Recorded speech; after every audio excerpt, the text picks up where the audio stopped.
Before we start the video, I have to be honest. I am a cisgender straight man. Therefore, I understand I don't really have the merit to speak on the LGBTQ plus community, nor representation. But when making this video, I made sure to do as much research as possible, such as talking to peers, reading articles, and watching YouTube videos. I will do my best to be as respectful as possible and handle this topic with care. However, if I do make any mistakes, please correct me in the comments. One last thing. We will be discussing heavy topics such as self-harm and suicidal ideation. Just a fair warning. Okay, on to the video. Tokyo Ghoul is an incredibly popular anime that was released in 2014 based on the manga of the same name, released in 2011. Written by Suyu Ishida. Fair warning, I'm probably going to mispronounce most of the names throughout this video. I am so sorry. In this video, I'll be only referencing the anime though, not the manga, because I haven't read it. Many people like to discuss the lead character, Ken Kaneki, and how he is arguably the most traumatized character in both anime and manga. However, when I watched Tokyo Ghoul, I couldn't help but notice how it can be interpreted as a queer allegory. There are many forums and articles that feel the same way, with characters like Shusukiyama, Toka, and Kaneki himself, who are widely regarded as queer-coded and some of them being claimed by the community. When watching the series, each season can represent the journey one goes on with learning about their sexuality or gender identity. Starting with Season 1. Season 1 can be watched as an allegory for denial. When one realizes they could be queer, they typically deny this to themselves and others. Kaneki was a human who goes on a date with a ghoul named Rize. She tries to kill him to eat him because in this universe, ghouls must eat flesh to survive and cannot eat human food. Some construction things fall under Rize, killing her, but only after she severely injured Kaneki. The doctor replaced some of Kaneki's organs with Rize's, making him a half-ghoul, half-human. Throughout the season, Kaneki constantly says, "I am a human." He refuses to accept this new side of himself, refusing to eat people, and trying to find a way to, quote, fix himself. Throughout the season, he meets other ghouls who work at a coffee shop called Anteku. The members of Anteku refuse to kill humans to get their food from already deceased individuals. Kaneki gets to learn what ghouls go through and have gone through, specifically with the CCG, the Commission of Counter Ghoul. Their job is to kill and destroy ghouls. Throughout our history, there have been many groups or organizations whose sole purpose was or is to harm the LGBTQ plus members. And on top of that, when one realizes they're queer, it's common to deny that initially and struggle with acceptance. Kaneki at one point is told by the members to get a mask because all ghouls need one to protect themselves and protect their identity. This could be seen as an allegory how many queer people need a metaphorical mask just to mask who they are in order to survive in our society. During the season, Kaneki meets a young girl at Anteku named Hinami. She is a ghoul as well and had to see her mother get killed and hear of her father getting killed simply because they were ghouls. Witnessing all this hatefulness, Hinami says to Toka, another ghoul at Anteku and Kaneki's eventual wife, she asked to be sent to her mother because of what she is. In episode 8, after Anteku defeats the detectives, or in this universe they're known as doves, for killing her parents, she explicitly says, "Maybe that old man was right. I shouldn't be alive because I am a ghoul." In our world, many queer people say that to themselves and think that they shouldn't be alive because of what they are. According to the Trevor Project, queer youth are 4 times more likely to commit suicide than their counterparts. 41% of queer youth have contemplated suicide in the last year. Kaneki responds amazingly saying, "No, he was wrong. You have the right to live just as much as anybody." I think this message, those about ghouls, can just as easily be about the people in the queer community. All the people in the LGBTQ plus community have the right to live and exist just like anybody on this planet, and in doing so deserve the same respect as anybody else, regardless of what society tells them or how society treats them. They are human beings. Kaneki, later on in the season, is kidnapped by a group of ghouls called allegory. Kaneki is horribly tortured by a ghoul named Jason, who cuts off his fingers and toes non-stop, and even puts a centipede in his ear. While torturing Kaneki, he makes him count backwards from 1,000 in increments of 7 to keep him sane. This torture can be viewed one of 3 ways if using a queer lens. First, it can be seen as a representation of self-torture. Kaneki isn't able to escape and free himself until he accepts he is a ghoul.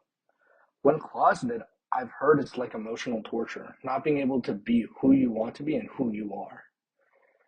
Therefore, when he finally does accept himself, he is now able to move forward. The second way is how this happens to queer people daily. Sadly, people have been tortured and killed simply because of their sexuality or gender identity. Kaneki is tortured because of who he is. Um, and the last one, and I feel like the most interesting way to watch this, is an allegory for the homophobia and discrimination within the queer community, specifically toward bi individuals, which many forums claim Kaneki as bi. There are also forums and articles of discrimination within the community um, about how bi people are typically more discriminated against than people that are lesbian. You can look at it because Kaneki is half human, half ghoul, while Jason is a full ghoul. Kaneki isn't accepted by ghouls or humans, though he is both. In the last episode of the season, Kaneki accepts that he is a ghoul. Go. Eat.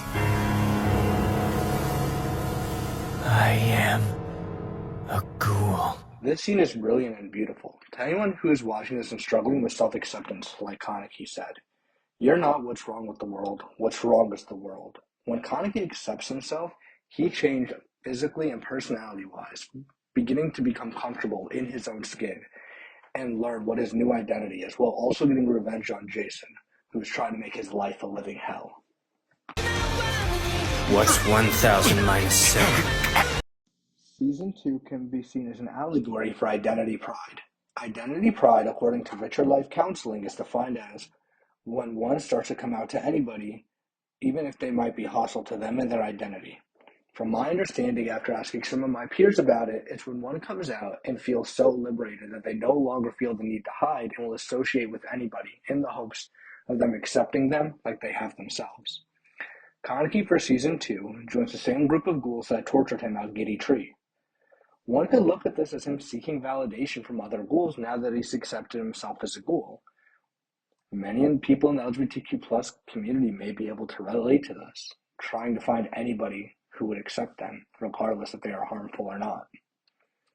During this season, Toke is applying to college, and she has an incident that I can assume many people in the queer community can relate to. Get over by ghouls. What? Are you serious? Talk about scary. Do you think they're, like, trying to eat their way through the wards? I don't get why ghouls even exist in the first place. No joke. They should just die. Thanks, you idiot. This is a devastating thing to hear, though it's something I can assume many people of the LGBTQ plus community can relate to. It also doesn't help that Toka is widely considered bi-coded according to the forums. It makes me think of how often people say hurtful comments about the LGBTQ plus community, not realizing somebody could be there closeted and the irreparable damage that can be caused just by that one-off comment. Most of Season 2 revolves around Ontaku wanting to bring back Kaneki, but not knowing how. Some want to wait, some want to look for him. The CCG learns about Ontaku and plans to attack, while Kaneki and Aogiri build up an army by saving arrested ghouls and taking over areas. An important character I didn't mention during Season 1's analysis is Hide, Kaneki's best friend who is human. Hide and Kaneki are like polar opposites. Hide is outgoing and positive, while Kaneki is quiet and pessimistic. People also like to ship them together. I am people. Anyways, Hide joins the CCG, not out of malice intent, but to find Kaneki, to find his best friend. And while he's working for CCG, he tries to throw them off and protect Kaneki. At the end of the season, there's a Ghoul versus CCG war. Kaneki and Hide find each other back at the coffee shop where it all started. Kaneki is mortified that his best friend now knows that he is a ghoul and is ashamed and begins breaking down. Hide simply replies with, "It's okay. I've known. I've always known." He also explains that he tried to protect Kaneki and Anteku because he saw how happy he was. He simply told him that's all he's ever wanted for Kaneki. Hide let Kaneki know he accepts him. If taken out of context, it can easily be interpreted as when somebody comes out to somebody who's close to them. Though Hide may not and will never understand the life as a ghoul and what they go through, as long as Kaneki is happy and safe and isn't hurting people, Hide will always love him and support him. It's what people look for when they come out, love and support. It's revealed during this episode Hide was severely injured and was bleeding out. So an iconic scene carries out where Kaneki carries Hide out of Anteku through the CCG agents at war to get Hide the medical attention he needs. It's a powerful scene showing what could be if both sides just talked and found a way to coexist. Season 3, or better known as Tokyo Ghoul is ass. It's not good, and it's by far my least favorite season. But by the end of the season, it can represent the final stage of coming out called identity synthesis, defined by Richard Life Counseling as integrating one's sexual identity with other aspects of themselves. Kaneki gets his mind erased to become Sadaf. Under his squad, there is Toru, the only openly queer character who is a trans man. Kaneki takes Toru under his wing and accepts him. This could be viewed as when one comes out to an older member of the LGBTQ plus community, and how that older member will often take them under their wing and guide them through this journey. Toru later in the season explains that Kaneki was the only one who knew his, quote, secret. Toru develops an unhealthy obsession with Kaneki, which eventually causes Kaneki to mutate into a giant dragon thing. Toru is so guilty by his actions that he asks the people from his squad to kill him, or he'll do it himself. In which his squad members accept him and say, regardless of his mistakes, regardless of gender identity, you are accepted. A pivotal moment for Toru, realizing he isn't as alone as he thought and can now move forward, showing that mistakes happen and you being who you are is not a mistake. You being who you are is who you are, and you should feel accepted and respected regardless. Another important character who's been in the show since season 1 is a dove named Amon. At first, he is hunting ghouls, but realizes his ideology is a bit wrong, especially after Kaneki spares him more than once.